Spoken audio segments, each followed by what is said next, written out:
Moo.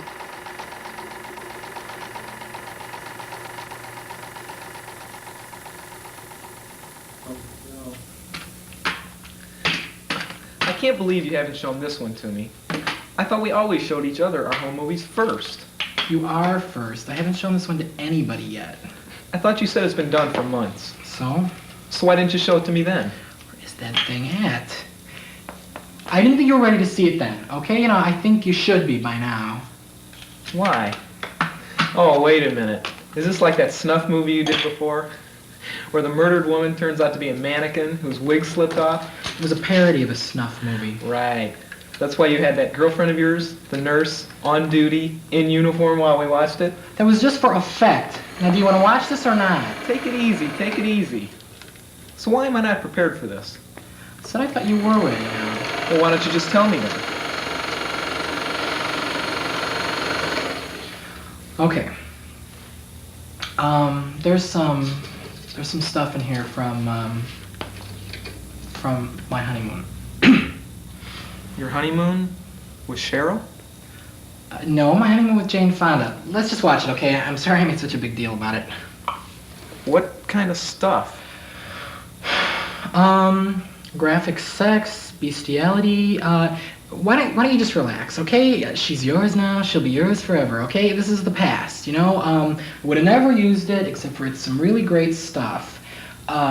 Just think of it as actors. Has Cheryl seen this yet? When would Cheryl see this? You were married for 2 weeks. It takes the lab longer than 2 weeks to process movie film. You're the first, I told you, so why don't you just shut up and watch the movie? You're really pissing me off, Jack.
It's so damn hot. I can't believe it. October. Sometimes, on a hot, steamy summer night, I like to go to a bar, hoping some punk will try to cool me off with a few free drinks. It's 90 degrees inside and 120 outside, and all those people pressing against each other, trying to put out the fires, both inside and outside them. And sometimes I'll be sitting under the hot red lights. I can smell the sweat of all those other people, and that smell just kind of mixes in with the smell of the booze, and those smells just kind of mix in with the smell of the smoke in the air, until what you're breathing isn't air, it's smoke and sweat and booze. I love that. No, it really is hot out. Here it is October, and we're still wearing summer clothes. I really look great in fall and winter clothes. Did I tell you that before I used to date Jack, that is, that I used to date a guy during the cold months and then break up with him in the summer so he wouldn't have to see me in my summer clothes. You mean you dated the same guy for 6 months? Well, listen, I gotta get going now. Okay, what's the hurry? Oh, I gotta go to work, and I left all the lights on in my apartment. Why? Well, you know, burglary insurance. And so when I go home, I can see what's caught fire. Well, when's Jack coming back? Oh, he's gonna be home either late tonight or early tomorrow. You know, it's really weird. I feel so much safer when I know he's around.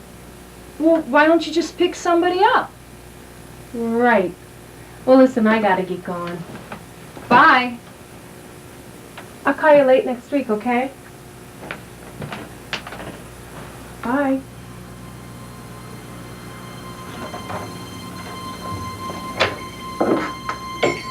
Oh my God. Jack? Jack? Hello?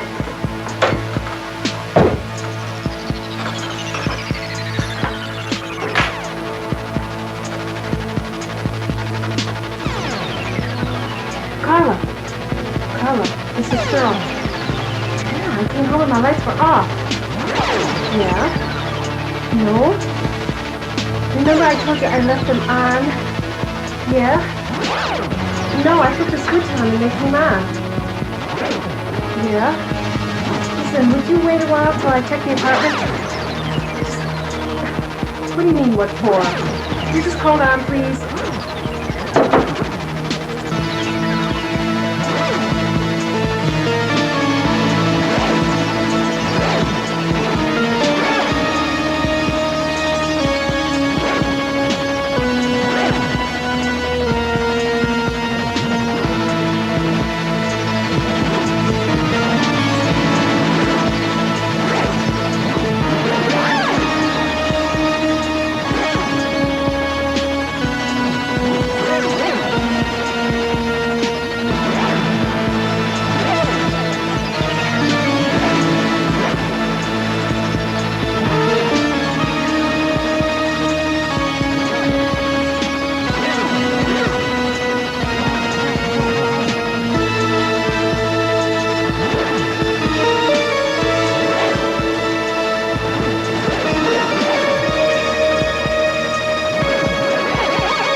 Hello? No. No. I don't know. I really... Listen, thanks a lot. Goodbye.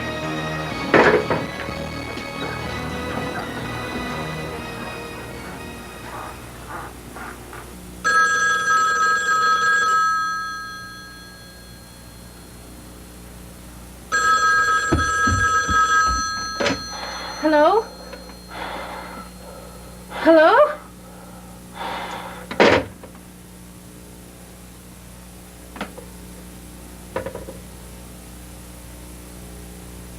Cheryl had every reason to be afraid. What bothers me is how lightly everybody is taking this whole business.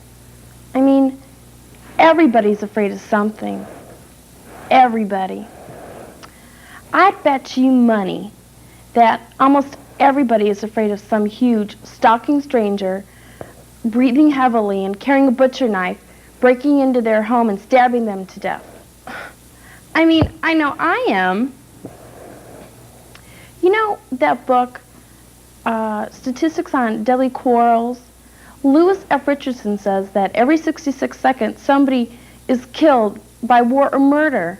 Well, there's no war going on now. Do you see what I'm trying to say? You know, I bet that this is the reason why so many women who are really independent-minded are getting married. I mean, they're afraid some man is going to break into their apartment and, well, you know, men. One way or another, they get you every time. Hey, Daz, have you ever been to that Chinese restaurant? No. They have a great buffet, the best egg rolls, and I call there all the time, so they know my voice on the phone. And I ask for what days they have the egg rolls, so he tells me, oh, we only have the egg rolls on Monday, Wednesday, and Saturday. So one Saturday, I decided to go without calling. I get there, no egg rolls, and here it was a Saturday, like he says. God, was I crushed. I was really upset. God, I can hardly wait for lunch today. I really gotta talk to you guys. You're still upset? Yes, don't you think I should be? No, I think there's a perfectly logical explanation for it. Are you sure there wasn't a blown fuse? The short circuit. Listen, I checked everything, and then the phone call. What about that? I get them all the time. I used to make them.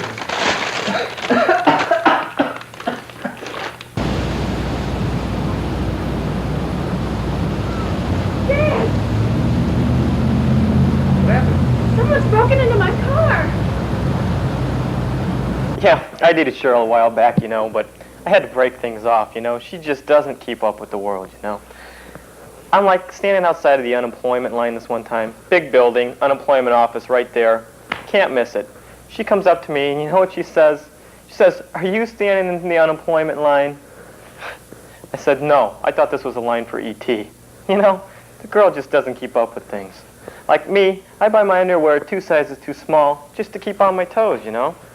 Not Cheryl, Well, being a friend of Harvey and Jack's for some time now, I just never could understand what they saw in her, you know? Hey, if she says somebody was trying to kill her, I believe there was somebody trying to kill her, you know? But she should have realized that she was one up on them, you know? It's like they knew they were trying to kill her, and she knew they were trying to kill her, but they didn't know that she knew. You know?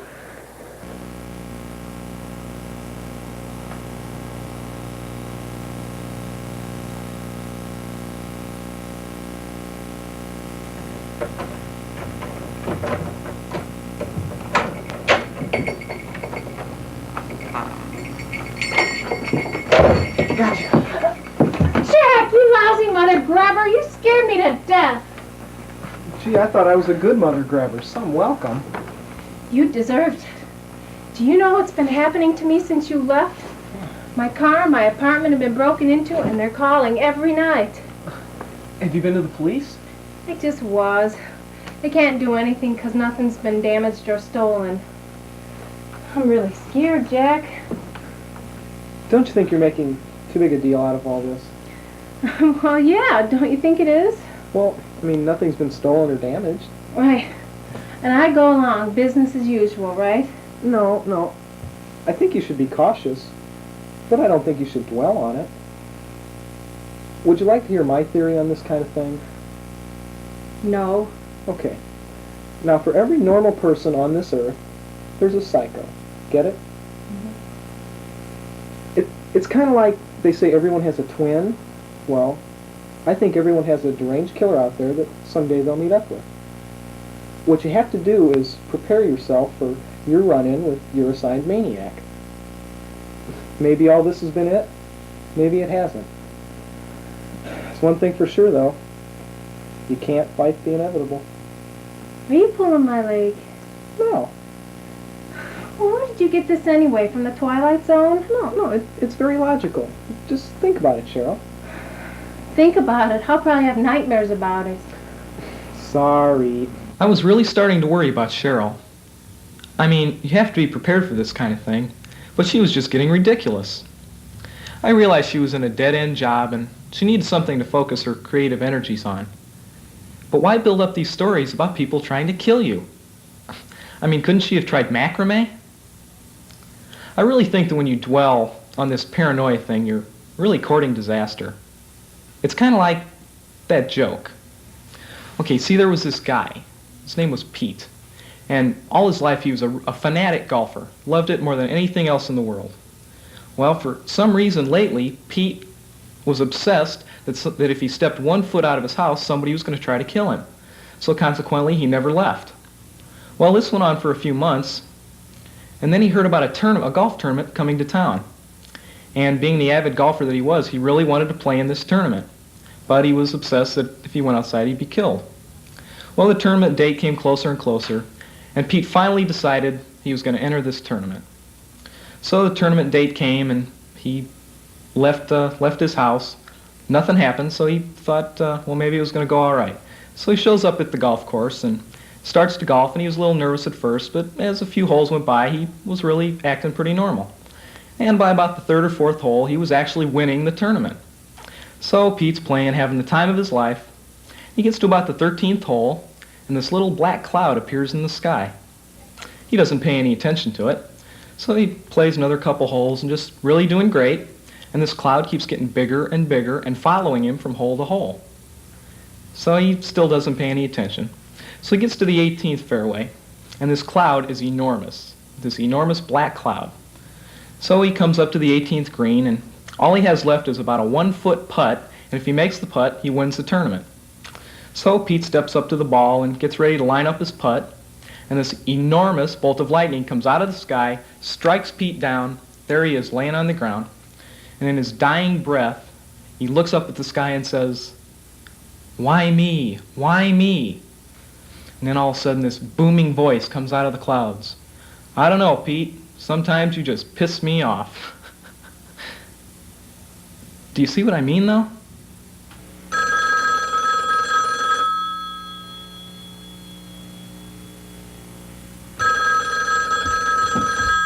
Hello? Hello?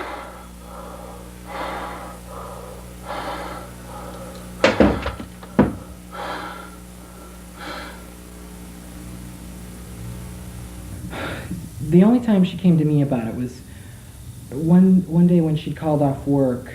She'd stayed up the whole night before. I guess she got a prank call or something. She wouldn't tell me what they said. Yeah, I felt guilty for a while. I mean, maybe I could have handled things differently. I don't know. I'm sick and tired of worrying about all this. I mean, I'm an artist. I paint pictures, I make movies. What the hell am I supposed to know about psychology? I'm just as screwed up as the next guy. The only stuff I remember about this whole thing was secondhand. I work with Harvey, and I was there when people would come and visit. I don't remember everything. I'm no eavesdropper. Just a few things stick out. Okay, one time, Jack was telling Harvey that Cheryl called him and told him to hang on. He said she came back about 5 minutes later and said she had called for no reason other than if someone was hiding in her apartment, Jack would have heard her screams and called the police. Pretty bizarre, huh? Another time, Jack said that Cheryl wouldn't let him in because he couldn't say the password. Later that week, he guessed lima beans, and he was right. Look, I know it's none of my business, but if she was going to have passwords, she should have thought of some no one could guess.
Harvey!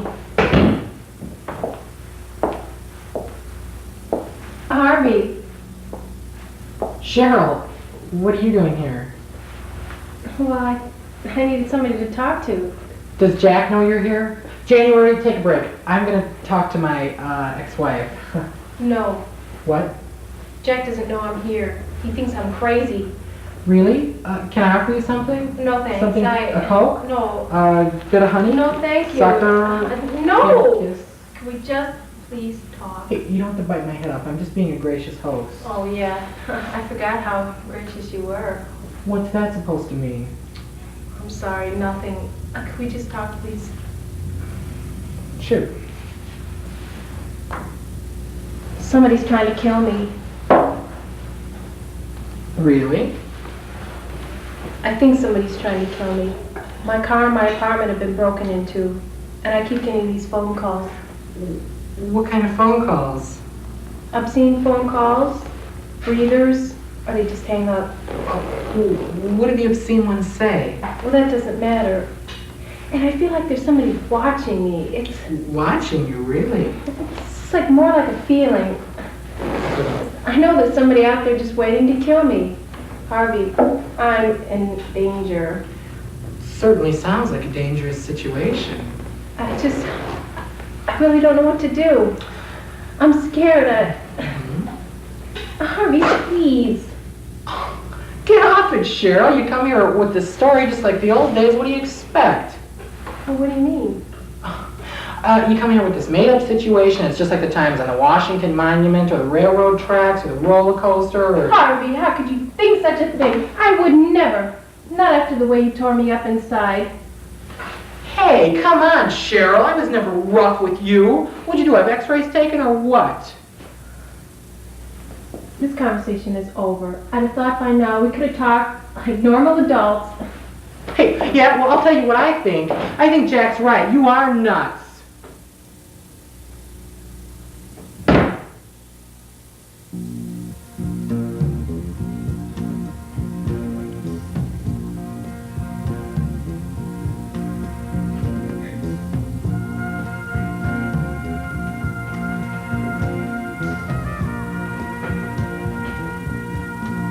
My ex-wife came to see me today, Lindsay.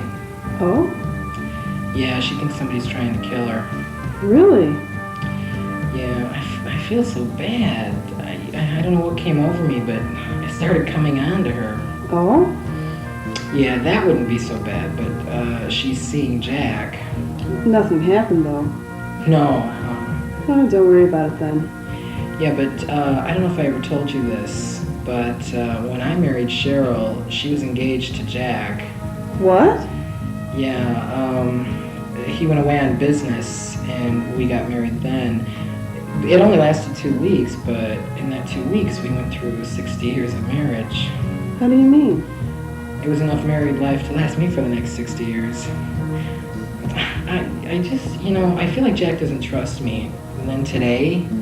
Relax, nothing happened, so don't worry. Yeah, I guess. Yeah? Speaking of murders, did you ever hear about that guy who went crazy and he chopped up his girlfriend and he mailed her body parts all over the country? Why just the country? Why not all over the world? I guess he didn't want to pay for the postage. Well, anyway, her family's still looking for her big toe. They have to have it to give her a proper burial. Really? Do you really think someone might be trying to kill her? Well, I don't know her, but who knows? These days, people are killing other people every day. I can see the hair on my face through these glasses. You want the sandwich, Dad? I'm not very hungry. I won't eat anything. I'm just real tired. You look it. Do you know there's nothing between this bread, Cheryl? You must be tired. You're still losing sleep because of all this tension you're causing yourself, right? I'm not causing it. I'm sure if you were in my position, you'd feel the same way. How dare you even judge me? Would you calm down? It's one thing to be marginally paranoid and quite another to be shutting yourself off from the world like this. For God's sake, Cheryl, you called off work twice this week. Have you ever heard of agoraphobia? Yeah, it's the fear of almost everything, right? Well, it's not me, so you can stop worrying. I'm here now, aren't I? Now, yes, but what about yesterday and Monday? Mr. Crankenbush isn't too pleased with your performance lately, and frankly, I think you better start watching out for your job. Stop worrying so much, Cheryl. We live in a violent society. Nicolette's right. Let's look at some of these new picture books we got, photo books that would be more proper that we get into work. A pictorial history of mass murder, a pictorial history of rape in the cinema, a pictorial history of multi-headed women. Need I say more? You've just got to get a clearer perspective on things.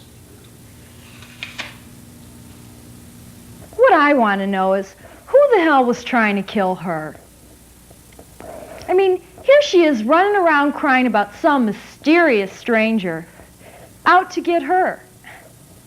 Now, I never thought of Cheryl as being the conceited type before. But I think she must have had a pretty swelled head at the time to think somebody was out after her. I mean, what did she ever accomplish?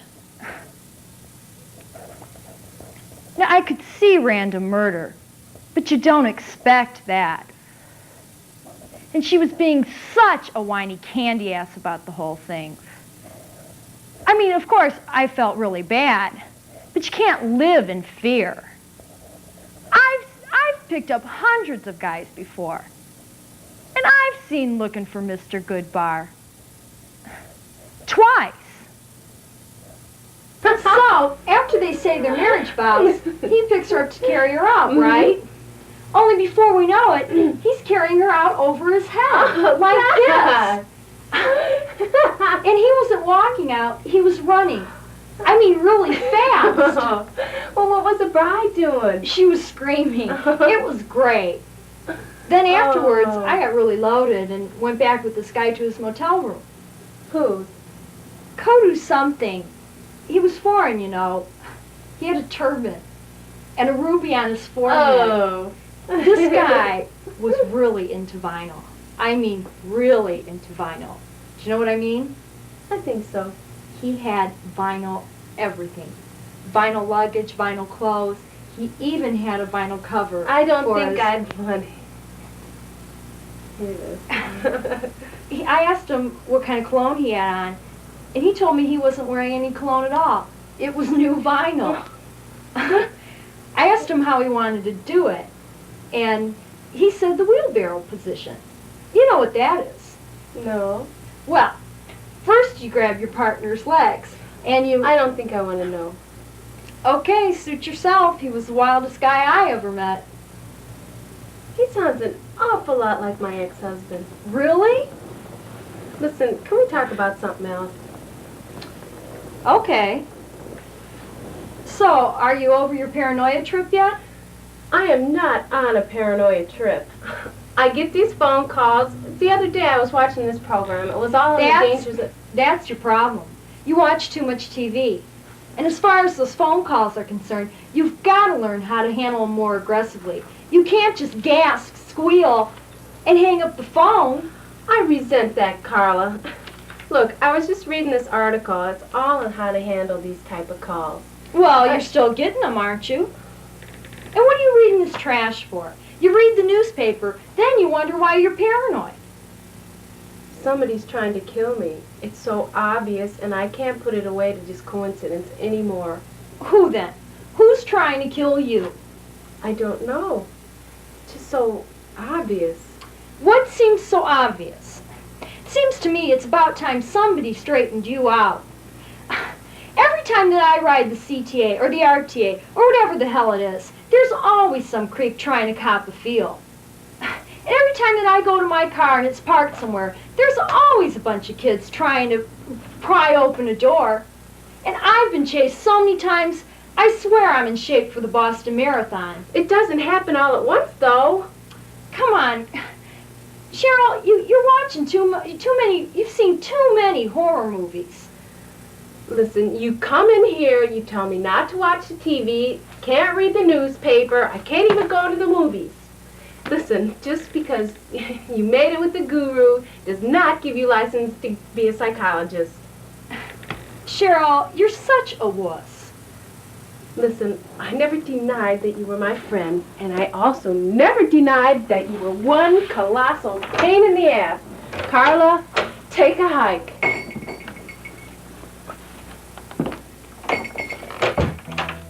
You know, sometimes I wish that I could be shot or stabbed or roped and tied and gagged.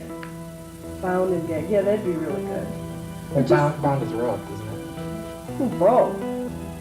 Both?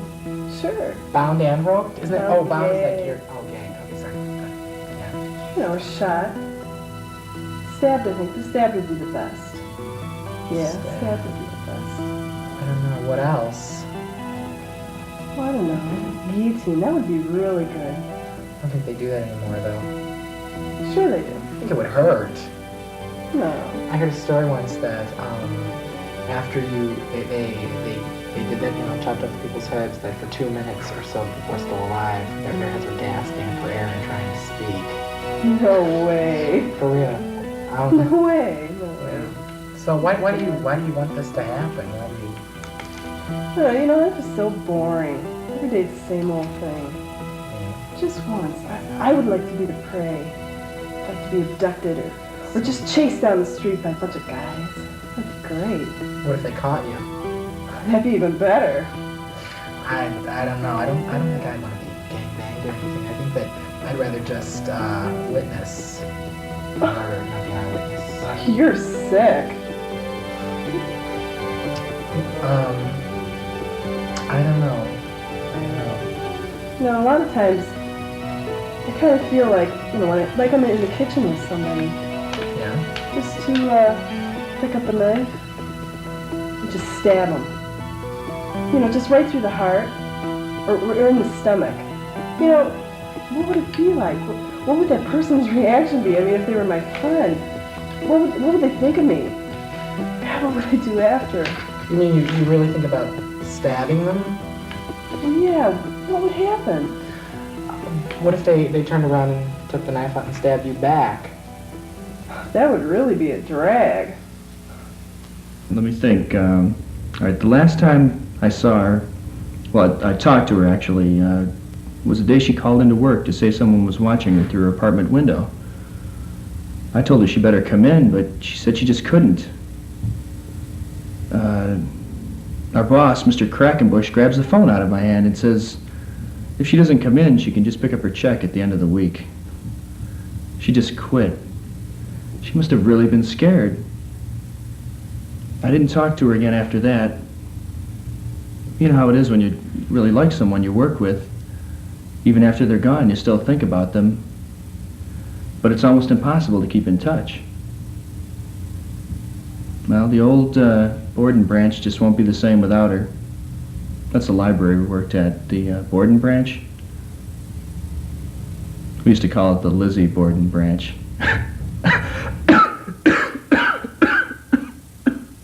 Somebody told Cheryl she should see a doctor. They said it'd be good for her. I went to a shrink once. He told me that by sleeping with him, it'd put me in touch with my inner self. I told him if he laid one finger on me, I'd put my foot in touch with his groin. Jack, what's up? Harvey, I just can't live like this. What are you talking about? It's Cheryl. She's locked herself in her apartment and refuses to leave. Well, look at the bright side. What do you mean, bright side? She could have locked herself in your apartment. It's not funny, Harvey. She's driving me crazy. I don't know what I'm going to do. This is our Cheryl you're talking about, right? Yes. And I know she went to see you the other day. What was that all about? Nothing. Why? Nothing? Why? Don't you trust me? Why shouldn't I trust you? I trust you with Cheryl completely. Who wouldn't trust their best friend who marries her fiancé the minute they leave town, then divorces her after 2 weeks and gets her so burnt out on the idea of marriage that she says it'll take her time before she makes that kind of mistake again? What reason could I possibly have for not trusting? Shut up about that. It's over. It's over. How many times am I going to have to pay for that mistake? I'm not going to kiss your butt for the rest of my life, Jack. You love her. She loves you. You're together now. What more do you want? Okay. When besides that have I ever given you any reason not to trust me? Did I ever tell anyone about the girl with the mustache, or the trampoline, or the deer leg? Okay, Harvey, would you just listen? First of all, I think you can understand how it would take me a little time to forget this particular incident. No. Just let me finish. I don't think you understand how much I really care about Cheryl. I mean, the first time we met, I was aware of my own heartbeat. Can you imagine that? I think about her all the time. I mean, all the time. When she's unhappy, it just kills me. I'd do anything for her. Anything. Wow, you really mean this, don't you? That's what I've been telling you all along. So what's the problem now, then? Well, you know she thinks somebody's trying to kill her. Well, now she's even quit her job over it. Quit her job? And she really does think that somebody's trying to kill her, and she won't leave her apartment. I don't know what to tell you, Jack. Has she talked this over with anybody else? Yeah, she's talked it over with practically everybody. I don't know what to do. Did she say anything to you that day that you were over there? She was here, and no.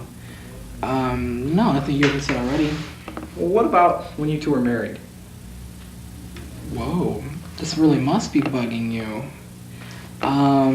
No, it was only 2 weeks, though, you know. Wait a minute. Yeah, there was one thing that really bugged her a lot. Well, what was it?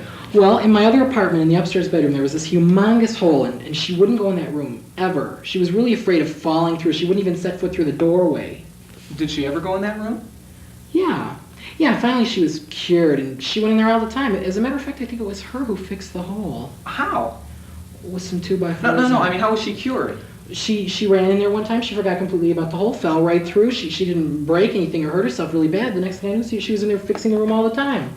You know, I thought that maybe when she fell through, she bumped her head and forgot about how worried she was before. So you mean, after she fell through the hole, she wasn't obsessed with the room anymore?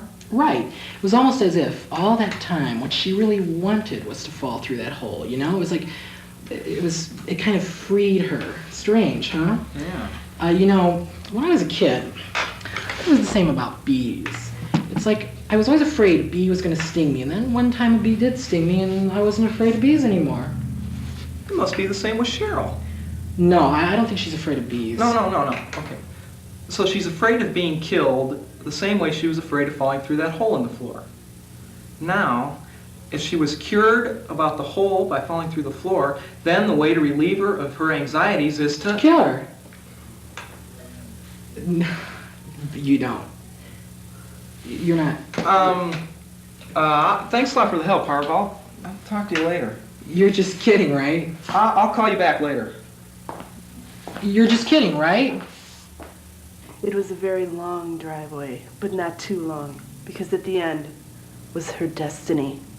She drove on and on until she got to the cottage, her summer cottage. She turned off the ignition. Off went the song, Kung Fu Fighting, her last song that she'd ever hear. She slowly stepped out of the car onto the gravel road. The rustling of the leaves, the wind about her. That was the only sound she could hear. In the distance, what was that? A twig snapping? Just the wind, she thought. Walked slowly to the house. She got there. All of a sudden, a hand. Or was it a hand? No! It grabbed her around the neck, but it was soft, yet strangling. She couldn't breathe. It was choking off her life-supporting breath. Oh my God, it was an oven mitt. It was the oven mitt killer. What's wrong with you? Nothing. Is this about Cheryl again? If it is, just forget it. I mean, everybody fears something totally irrational at one point in their life. Did I ever tell you about the mask? No. My sister had this Casper the friendly ghost mask that glue in the dark. And I don't know. Wait a minute. It glue what? I don't understand. You know, glue, the past tense of to glow. Anyway, for some reason, it really used to upset me. I don't know why, but when she would put that mask on, I would go into hysterics. Pretty soon, even my mother started using it against me. If I didn't do something, she'd say, I'm gonna get that mask, and I'm gonna put it on. Oh God, I'd start pleading and saying, Mother, please, Not Casper. Oh, God, no, not Casper. That sounds awful. Oh, it was hellish. It was hellish. When did all this happen? About 2 weeks ago. Did you ever hear, did I ever tell you about the story about the roller derby killer? Well, it took place in this little town in the Southwest. Harvey would kill me for telling you this, but at the time he was married to Cheryl, I was posing for him. He felt really bad about Jack, so he fixed the two of us up. I think we kind of hit it off. I mean, I wasn't looking for anything serious at the time, so it was perfect. And he was still so crazy about Cheryl, I knew nothing could ever develop between the two of us. I do think he was kind of crazy at the time, though. At about the first week of the marriage, he was furious. He made this one movie called Cheryl, and all it was a blonde-haired mannequin getting her head smashed from every possible angle in slow motion. And then the second week of the marriage, he was really depressed. He tried to make home movies, but all he could ever do was focus on towels, whatever that means. I was in one of them, and he'd start off the shot on me, and then he'd end up drifting off somewhere else, and he'd end up on a towel.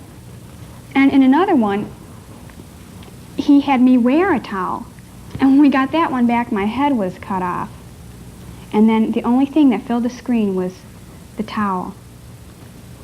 I tried to get him to go out and things like that, but he never wanted to. All he ever wanted to do was sit at home and watch old videotapes of I Dream of Jeannie. He said he felt like Major Healy.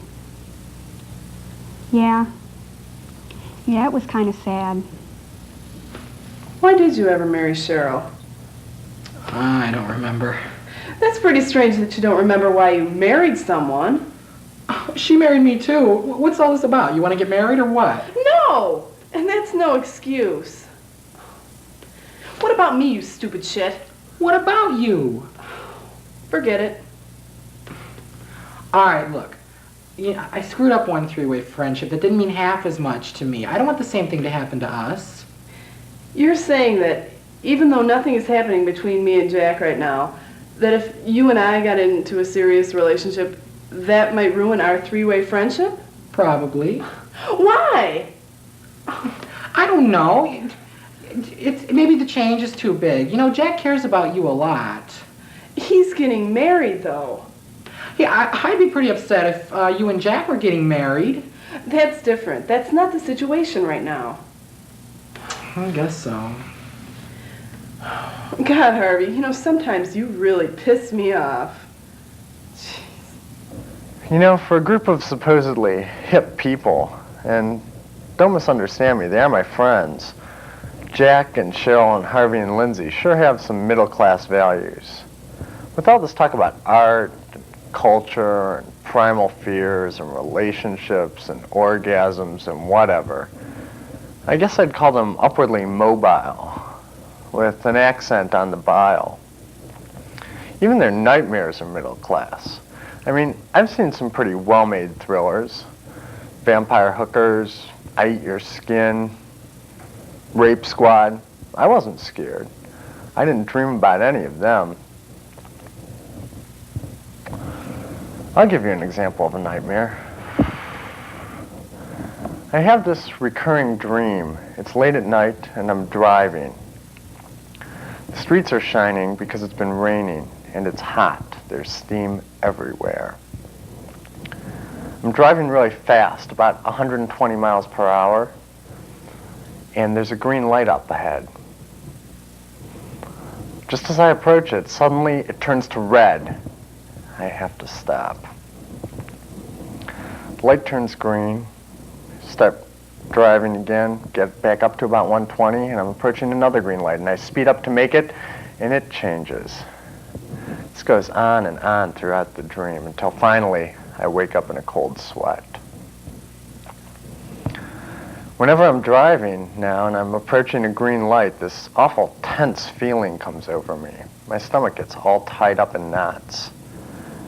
People talk about nightmares where they're grocery shopping naked. That's not a nightmare. That's just stupid embarrassment. You never have to grocery shop naked. but you do have to drive.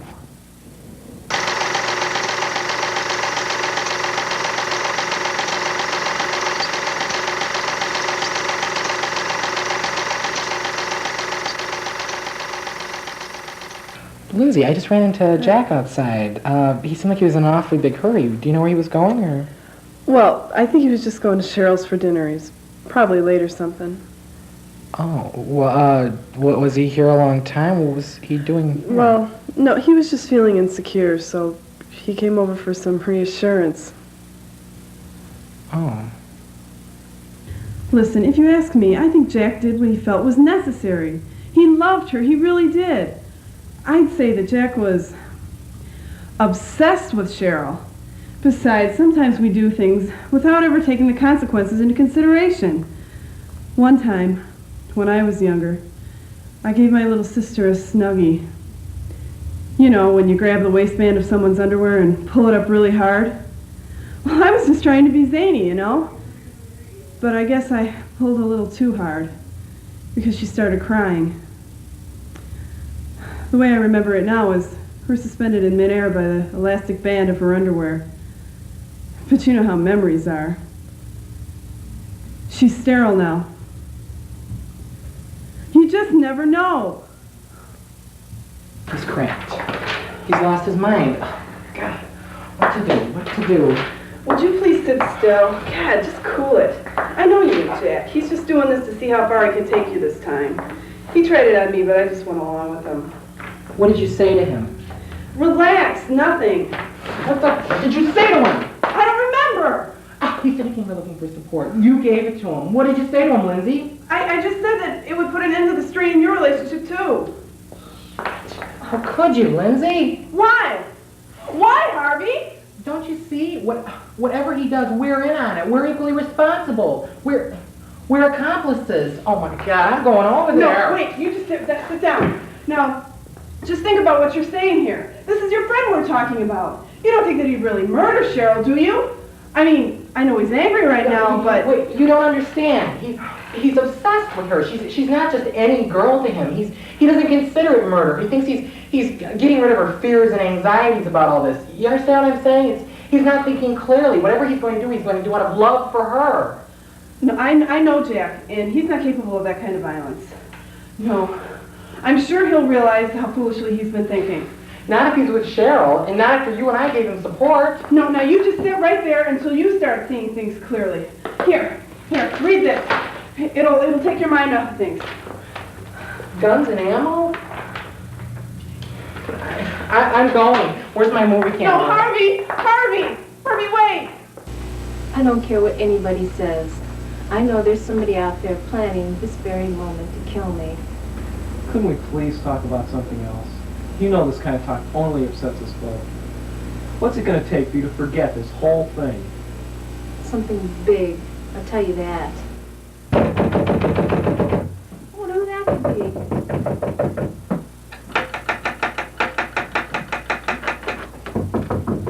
It's Harvey. What? Don't let him in. Jack. Cheryl. Hi, Jack. Hi, Cheryl. Hope you guys don't mind me stopping by. It's been so long since the three of us got together, don't you think? Sure has. Too long. Don't you agree, Jack? No. Great. You know, Lucy and I were going to shoot some movies tonight, but she got sick.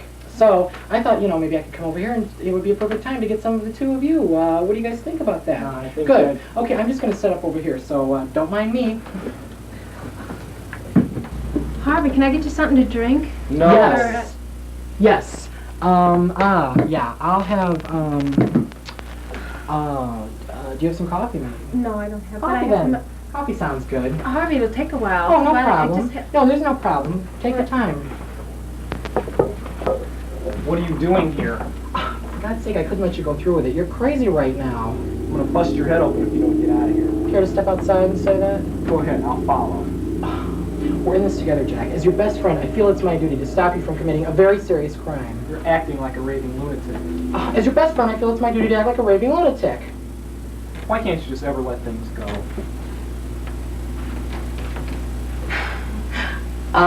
Jack and I were just discussing some things we'd like to get on film. Why don't you have a seat and relax?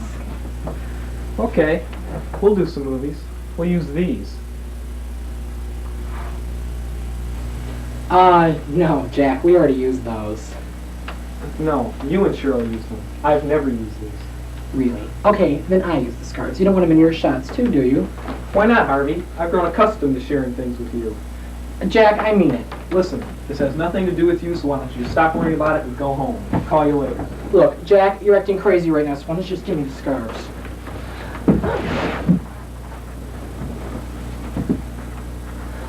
He's dead. No, just unconscious. What?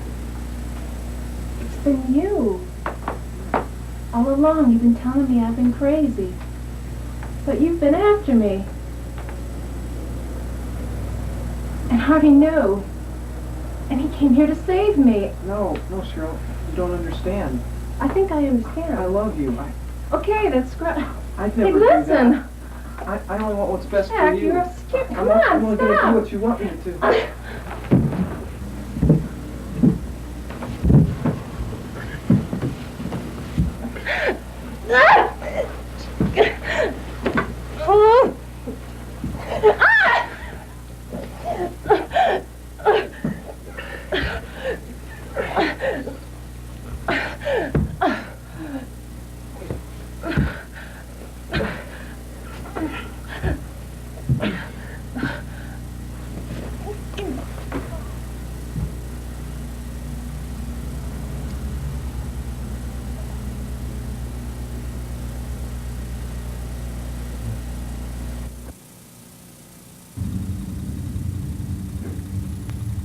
Yes, officer. We can vouch for Jack's whereabouts Thursday night. He was with us. We were all three here in the studio. Together. We were making movies.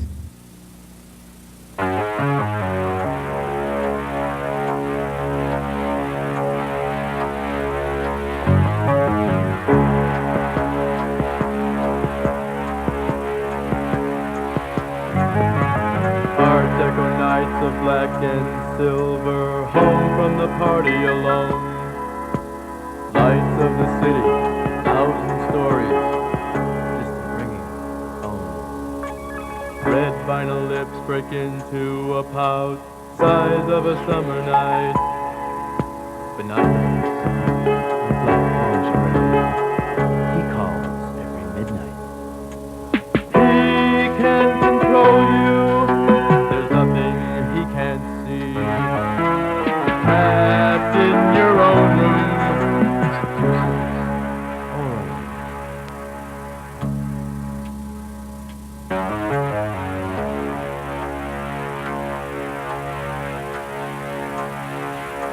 Spiked high heels caught in fishnet stockings. Gloved hands, silent footsteps.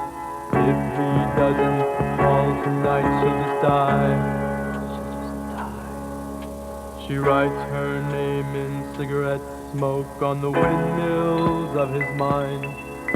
Her hair, her skin, long distance lover, only she can find time. He can control you. There's nothing he can't see. Trapped in your own room. He wants you, he calls you, you leave him breathless.